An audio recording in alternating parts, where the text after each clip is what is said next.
Games Expedition 33 wins 43,076 Game of the Year awards. 2025 was pretty good though. It was fun. You know, you got your Black Ops 7, where one of the most cherished characters from the series gets turned into a big flower because we ran out of ideas. At least the zombies was pretty fun though. Off got a big re-release, which was cool, but it did lose a bit of the charm that made the original special, but that's literally every single remaster/remake in history. Dying Light the Beast was a big upgrade compared to Dying Light 2, and the 2 hours I played of it was really fun, but then I realized I had to go back to work and consume 2,000 hours of PvZ content. This video drained me dry, man, you have no idea. Speaking of PvZ though, I know Garden Warfare 2 didn't come out this year, but it was such a cool sight seeing it flourish again after witnessing the decline of the series in the last few years. It was just such a fun sight to behold, man, and it shows that no matter how old and forgotten a game is, if it's good, people will always come back. So if you've never played Garden Warfare 2, please go play Garden Warfare 2, it's awesome. Five Nights at Freddy's Secret of the Mimic. This was not a bad game in the slightest. I enjoyed my time with it, but how long is this gonna go on, man? This is not a FNAF game. It's Poppy playtime, but with Fat Chica running around, which I know someone that would like that. But I really hope that the series can go back to the original format and build on top of that. Kinda how the Joy of Creation is doing it. Yukari Playlay turned a 5 out of 10 game into a 7 out of 10 game. Not sure if that was worth it. Deltarune was really good, but it's still not finished. And as Dream Barbecue was really good, but it's also still not finished. White Knuckle was really good, but you guessed it, it's still not finished. Hades 2 is finished, but I've yet to play the first one, so I'll get around it someday. If you want to know my most disappointed game of the year though, it's Baby Steps by a mile. As a massive fan of Bennett Foddy's work, this game, it just felt lacking. It has a fantastic core gameplay loop and some really funny dialogue, but it also felt rather unpolished, especially when it comes to the sound design. I'm sorry, okay, but this just sounds bad. I feel like if the game was more structured with proper side goals instead of being this really open-ended, make your own path type of game, it would have clicked a lot more with me. Oh, shit. Oh, no. Alright, list time. Ball X Pit is a game all about the big, beautiful balls. You pick a little guy, and with that guy, you start shooting succulent balls. And you can combine these balls to create new balls, shiny balls, and balls that are on fire. And those balls can spread into even more balls, and balls that can pass through enemies. And before you know it, your entire screen is covered with them. Big, juicy balls. This has to be Balls McGee's favorite game, I just know it. Why are you blue? Twilight for Dudes game. Feel bad. Good. Fuck you. If there is one thing that this patch should teach the game industry, is that there is still a big market for Telltale-like titles, where the choices you make have quite a big impact on the overall narrative. Dude, this game peaked at over 220,000 concurrent players on Steam alone. How? I played this one together with Cyber on the couch by connecting my Steam Deck to the TV, and it's good. I do think the gameplay itself, the dispatching part, gets a bit stale, but then all of a sudden, Moist Critical screams in your face and Jacksepticeye starts ranking every single potato known to mankind on a tier list. The dialogue of this game is pure gold. I also ended up getting the We Can Just Be Friends achievement for my first playthrough. What can I say? I'm just a big fat chud.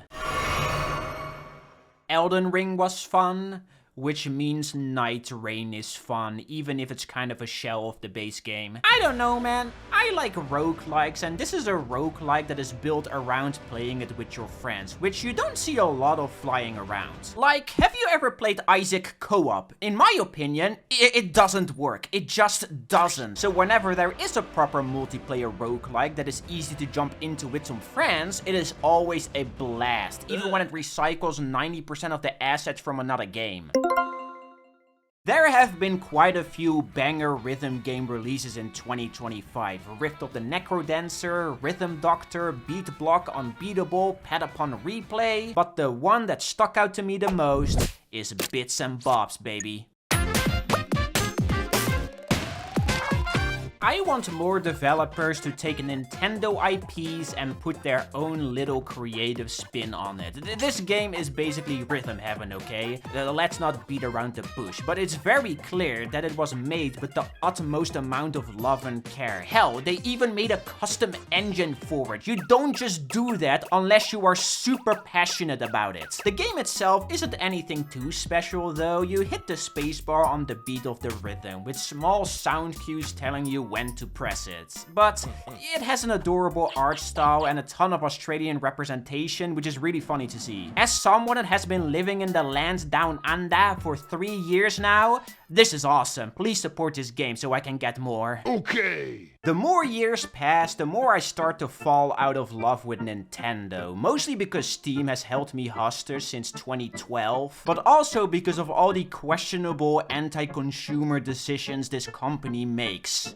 But they do make the occasional banger. The only big downside with the Donkey Kong Bananza is that it is exclusive for the Switch 2. I completely understand why that is, but is it worth spending 500 plus bucks to play it? Yeah, probably not, right? But whenever Donkey Kong picks up a banana, he does go. And I like that. I do think it's a bit weaker compared to a lot of the 3D Mario games out there. Mostly has to do with the fact that the destroyable environment makes the platforming a lot more finicky and less consistent. But one step below perfection is nothing to scoff at. It's still a really, really high quality and fantastic game.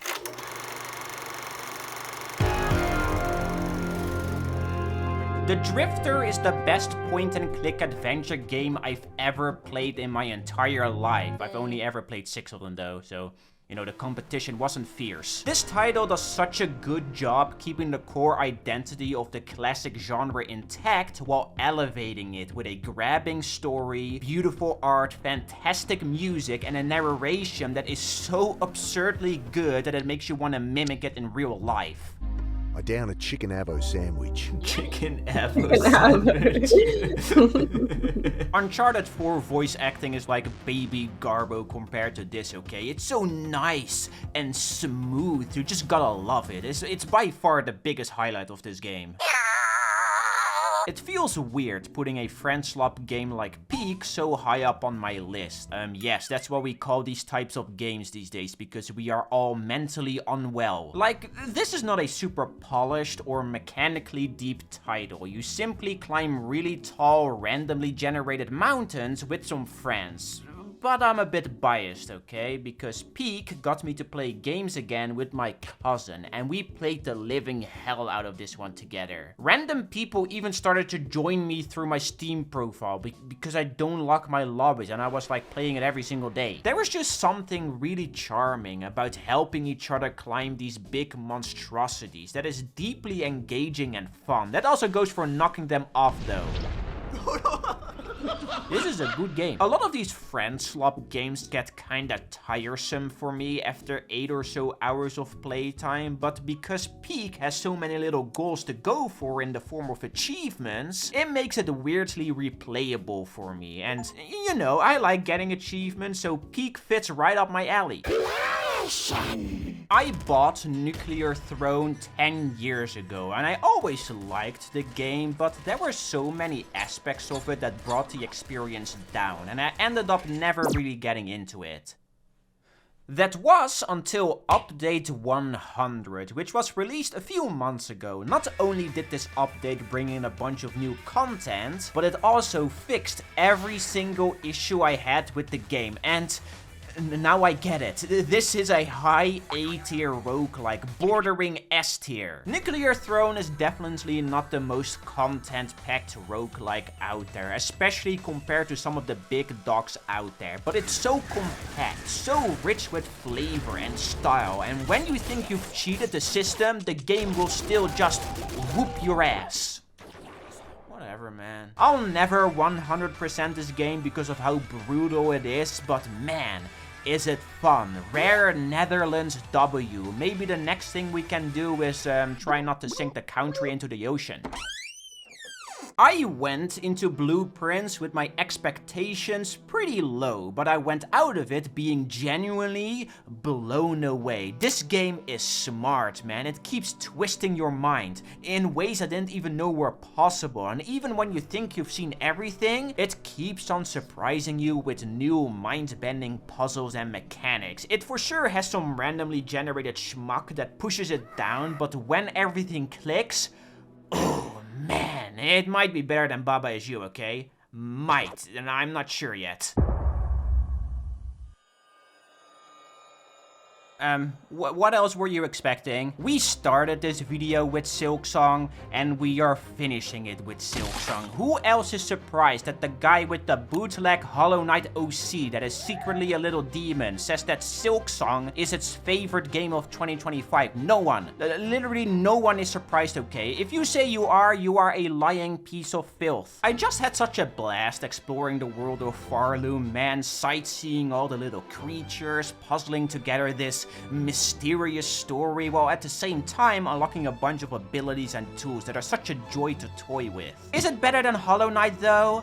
I'm still not sure. I think that game is a lot more consistently good, while Silksong's peaks are phenomenal, but its downs are also pretty rough. Still though, I loved every second I put into it, and I played it for 124 hours. It was simply awesome. So congratulations, Silksong. You get the stupid little Foekoe award of 2025, but I'm pretty sure that Team Cherry couldn't give less than a rat's ass about it, since they didn't even acknowledge the awards they won at the Game Awards. They didn't even post a tweet. But yeah, that's it. My top 10 games of 2025. For 2026, I'm definitely planning on playing more schmuck though, so expect a lot more videos. I'm also pretty sure it's going to be a good year because Big Walk is releasing. Please don't delay, man. Just please don't, I'm begging. So subscribe and please donate $1 to my Patreon so you can insult me in real time. Alright, take care everybody, bye bye.